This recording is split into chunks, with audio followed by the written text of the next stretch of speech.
We're the two gay reefers.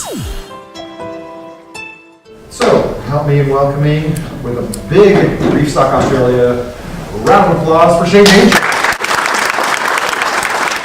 So today I've did the rounds before, and I went and picked out a few corals from all the vendors. A piece of Monti to frag up, a couple of Morphs here. They're actually fluffy Rhodaptus. Some Zoas, a Rick, and this Acro. So see them, I'll jump them back in the water. Alright, I'll start with the Zoas, and actually before I start all that, iodine dips. It's a Seachem Reef Dip, iodine based dip. It's post-fragging, to me it's a must. It helps stave off your infections and things like that if it could happen in the coral. So this is my dip bucket. Alright. And so I'll start by these. So typically a scalpel would be easiest for these, or a razor blade, but a scalpel is easier. So a single polyp, you want to get down, you don't want to cut there, if that's shown there, through the top of the polyp. You want to cut right down at the base of it and cut into the rock. So this is why you need to change your blades all the time, because they go blind. So you want to really cut down into the rock at the base.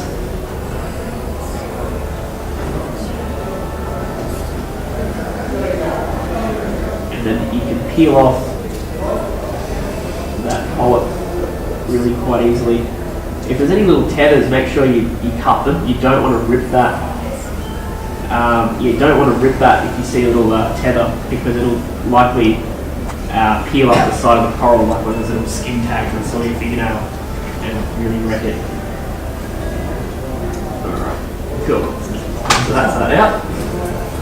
So a little single polyp zoanthid. Back in there. Other ways to, I guess if you want to do a larger colony as well, so with that, if you just want to, single polyps are quite common, but a larger colony, you can cut that, find a line down the middle, roughly, if you want to halve it. Say you may have bought a colony of ReefStock and went halves it, that sort of thing. Easiest way is find a way that you don't cut through multiple polyps, and all the way through, cutting into the rock again. Make sure you really ruin that blade. Alright, and then the bone cutters. I think this is glued to that rock that way. Let's first cut that off. There's a little bit of glue under there. Alright, so that cut that I made, you can see, I put the bone cutters in there and crack the rock with the two halves. So there's a little bit of a tether left there as well, so don't rip that because you'll damage the polyp. Easy just to cut it off. Alright, so that's Zoas. Go Monti next. So these basic hand tools, super easy to use, and you can also, something I should mention too, these bone cutters, you can substitute those for electrical side cutters as well. These are a very good quality ones. Cutting with this stuff, it can be a bit irregular, so you can't really pick a straight good line. It's going to crack somewhere, but after a little while of doing it, you can sort of gauge where it's going to crack by looking at the shape of the veracay, which is all the ridges in the coral. Look at the shape and the way they're running. Also, any lines on the back, you can sort of use them like perforations and guess where it's going to crack. So, it's a little cuts like that. They crack very easily. At this point too, there's some dye off around there. I would use that time to trim all that up, because to make a neat looking frag, you don't want it to look dead. Alright, another one of those. See that?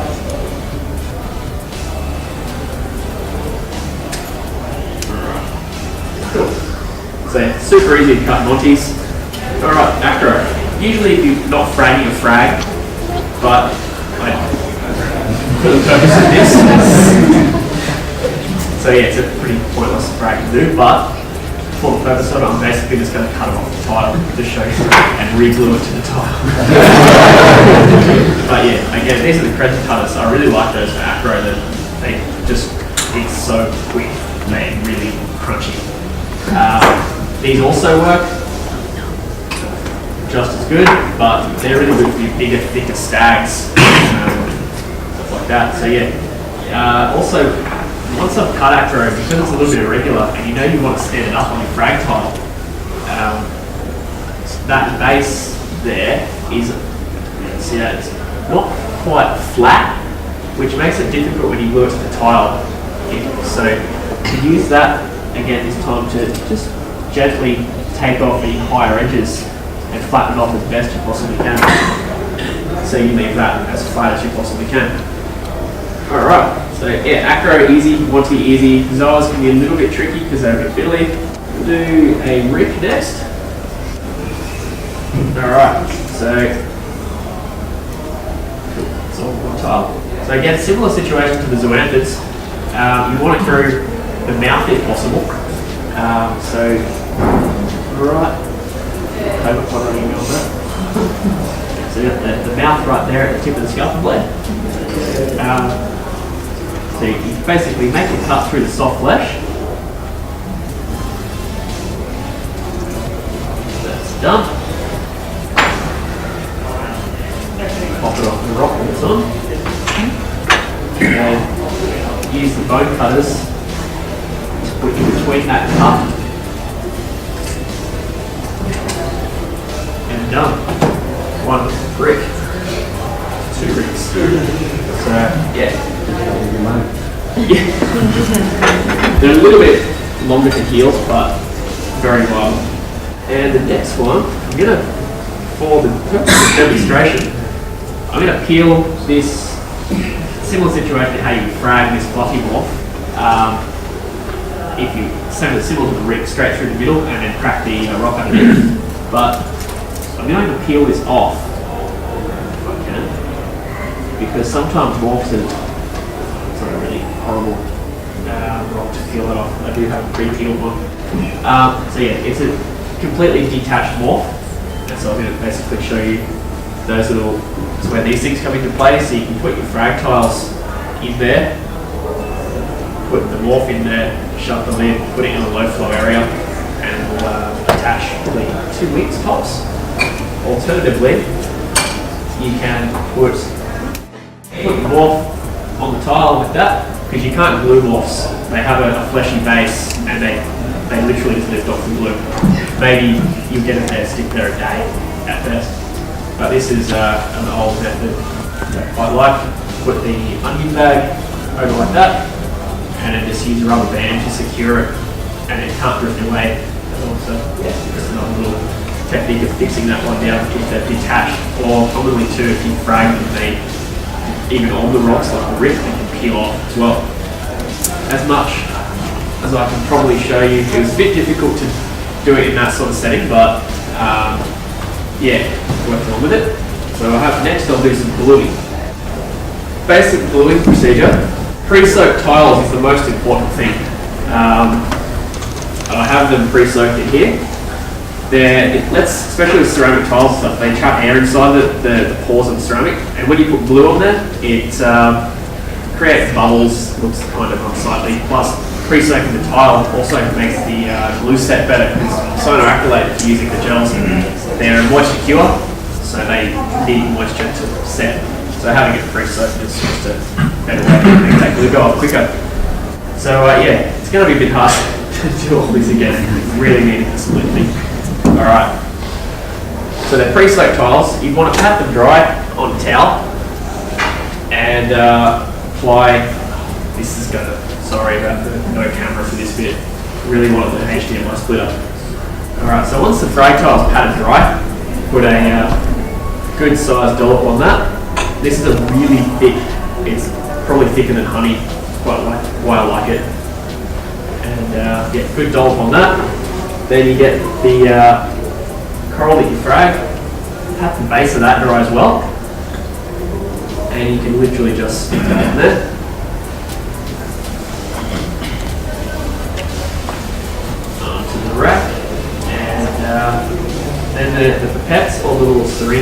today for a little bit of water and just throw a little bit over the top of it, and that just makes the surface of the glue skin off and it starts setting, so it's turns opaque coloured, and yeah, so that's pretty much set there. That's pretty quick. And the Zoantha's a little bit trickier, again with the size of it. That's why those tweezers come in handy, but pretty much exactly the same thing, and just make sure you glue it up the right way, because once you've done a single polyp, they kind of look the same no matter what way you put them, they close up into a wall. The infection control I was talking about before, which is that iodine dip. So you have all your corals pre-soaked in the iodine, about 5-minute dip after the cuts, and they'll sit there and go back into the aquarium. That's pretty important. You can use Lugals as well. You can buy that, which is just potassium iodide and water, I think. And also, just like that rig that I had before, little epipod that run across it. When you've got them out and you're handling them, I always check them over for pests, especially Montis, you have Monti and Moody branch and things like that. While you've got it, you may as well look at it, and if there's little sponges and things, scrape them all off from underneath, give the coral a really good clean while you're fragging it, save doing it later. And a clean, it's not so much, but a clean workspace. If you've got like a common fragging bench and it's just covered in filth, old and dead coral skeletons and things like that, you can have more losses all the time from your frags. And a healthy aquarium system. So you're always going to start with a healthy coral anyway, unless you're fragging it to save it, we spoke about before. But yeah, so keep your aquarium healthy, and get good parameters and things like that. You can also use dips and things like that, probiotic dips that promote healthy bacteria in the tanks. Alright, and after we're finished, I won't do it today because it's a bit time consuming, is rinsing all the tools, because even though they're stainless, they will still rust or corrode. So give it a really good thorough rinse in water and dry them off properly. And I usually use a little light smear of coconut oil, and it's just staves off any rust. So these are probably about a year old, but there's no rust on them at all. Whereas I've seen some not well taken care of and they're quite rusty already. So a little light smear of coconut oil, and just wipe that off before you finish, before you start again with it. Yeah, so this is the rewarding part. So you frag corals, and it'll grow over the next couple of weeks. Once that's back in your aquarium, you can see that encrust. And a bit of a fun thing for what I like to do is not so much time it, but see how fast I can get the full base to encrust if it's a SPS, or see how many polyps grow at a certain time. And that's my little reward, is trying to speed up the process. And yeah, so that you can't have, so your testing water is super important. You've got to keep a healthy aquarium going. And yeah, this is why we do it. Finding that joy in fragging and seeing it grow is of course why I do it. And I'd say a lot of people find that joy in fragging corals. And it feeds the whole hobby. Fragging your corals around and sharing around with exactly that social aspect before. I really, really enjoy sharing the corals.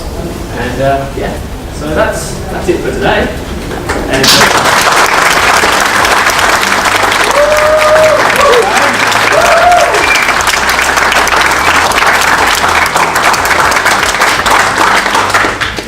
but yeah, any questions?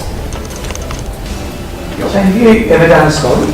I have, quite a few. Tomorrow I'm going to talk about that. In the intermediate / advanced type thing. I think about 8 odd years ago was the first time I tried fragging, and I got, the initial test that I was doing was to try and get polyp fusion, which didn't work, and I've never had it work. And probably fragged 400 or 500 plus scollies through various ways of that, and yeah, I've never had them to fuse, but yeah, you can frag them in half or in quarters, or even cut them in like a grid of 9. They're very time consuming to grow back, but there's lots of cool stuff which I'll explain tomorrow with the, but yeah, with how they do really well. They actually are a great coral to frag if you've got the patience, because they can take up to 3 years to be viable.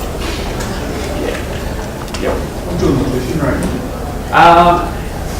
It all depends on how well you treat them, how well your tank is, just like the healthy aquarium type thing. And it depends on the species as well. So with some experimenting, trackies, probably about 1 in 10 survival in some ways. It's getting slightly better now, just with improved techniques. Scully started out probably about 8 out of 10, which is pretty good for a first trial, and they're now pretty much 100% success rate on those. But again, grafting doesn't, the actual fusion of polyps, like getting a bleeding apple and a war paint, they don't fuse. Yeah. But other than that, Zoas, things like that, are pretty much 100% success rate, and it really just does come back to the technique of cutting it and not ripping the polyps out, or clean razor blades, clean workspace, the iodine dips. So yeah, minimising all of the risks of infection that they provide. So, yeah, Rics. Rics, pretty much, I don't think I've ever lost a Rick either to fragging, but it's just that time consuming thing as well, because they take quite a while to grow back to fully form them out. They'll heal off in about 2 weeks, but they'll never look complete for about probably 2 months, if not more. So until they actually get that full circle again with the mouth right back in the middle. Oh yeah, you were Fragging and Monti before. Yeah. How small have you had success with Fragging down on those? You know, to answer that, you know the midget snails, the little tubes they leave? A way that I frag Monties often is snapping their tubes off when the Monties encrust them, and all the time they work great. So you can literally have a single polyp, but it comes down again to making sure you don't glue it upside down or something like that. But yeah, Monties are pretty good.